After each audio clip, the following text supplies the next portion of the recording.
এটা কোন স্কুল কেউ বলতে পারবে?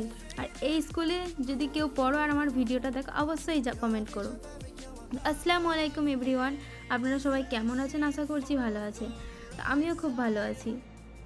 আমি আমার খালার মেয়ে আর আমার মামার মেয়ে আমরা যাচ্ছিলাম ওদের কোবরো স্কুলে, মানে ইনচুরো কোবরো যখন একটা স্কুল আছে সেই স্কুলে।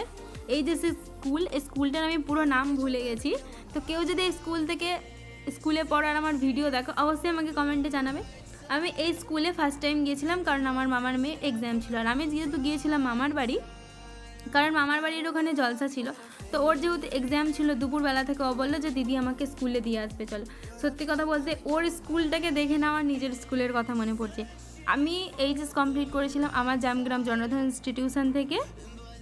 তো ওর স্কুলে যাওয়ার পর যখন বাচ্চাগুলোকে দেখি না আমার নিজের মানে ছোটোবেলার কথা মনে পড়ে। সত্যি কথা বলতে যারা স্কুল লাইফে আছো তোমরা স্কুল একটা দিনের জন্য মিস করো না, তোমাদের পুরো স্কুল লাইফটাকে তোমরা মনের মতন করে এনজয় করো। কারণ আমরা পার করে চলে এসেছি না, আমরা এখন বুঝতে পারি যে আমরা কোন দিনগুলো হারিয়েছি। যখন আমাদের টিচাররা বলতো না, আমরা ভাবতাম ধুর কবে স্কুল ছাড়বো, ভালো লাগে না।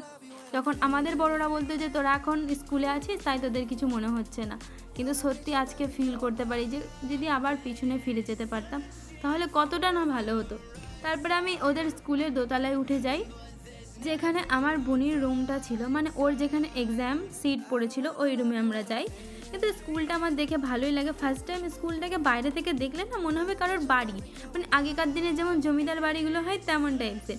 কিন্তু আমার ভিডিওটা যদি ওখানকার কোনো টিচার্স বা কোনো স্টুডেন্টরা কেউ দেখো, তোমাদের প্রিন্সিপালকে অবশ্যই দেখাবে। স্কুলটার মধ্যে সবই ভালো ছিল, কিন্তু স্কুলটা একটু ক্লিন করার বেশি প্রয়োজন আছে।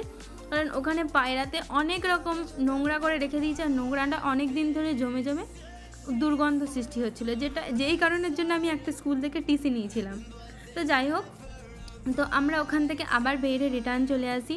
স্কুলের মধ্যে গিয়ে খুব ভালো লাগছিল। তারপরে মামার বাড়িতে আবার ঘুরে চলে আসি, কারণ ওকে দুপুরে আবার আমাদেরকে আনতে যেতে হতো। আর এই যে এটা হচ্ছে কি যে আমার মামার বাড়ি, আর জলসার কারণে অনেক লোক কুটুম এসেছিলো। তো আমরাও গিয়েছিলাম, আমরা বিকালে গিয়ে আবার তারপরের দিন বিকালে বাড়ি চলে আসি। তারপরে মামার বাড়িতে সত্যি কথা বলতে বহুত দিন পর গেছি। মামার গ্রামটা একটুখানি ঘুরে দেখছিলাম, কারণ অনেক ছোটোবেলাতে গেছি। কারণ মামার বাড়িতে অনেক আমরা লম্বা টানা কোনো কাজ থাকলেই যাই, না হলে আমরা যাই না। তারপর আমি আর আমার বোন মানে পুরোনো যে জায়গাগুলোতে আমরা যেতাম সেখানে আবার যাই, কিন্তু গিয়ে কিছুই চিনতে পারি না, কারণ পুরোটাই আলাদা হয়ে যায়। তারপরে আবার আমরা ঘুরে চলে আসি, তখন বাড়িতে এসে লুচি মিষ্টি ঘুগনির তরকারি। আর আমার বোনই আমার পাশে আছে, মানে আমাকে নিজে হাতে খেতে হবে না, সবার ফার্স্ট ওই আমাকে খাইয়ে দেয়। যেমন সব জিনিসই তোমরা আমাকে অনেক ভিডিওতে দেখেছো, আমার বোনই আমার প্রতি অনেক কেয়ারিং, অনেক।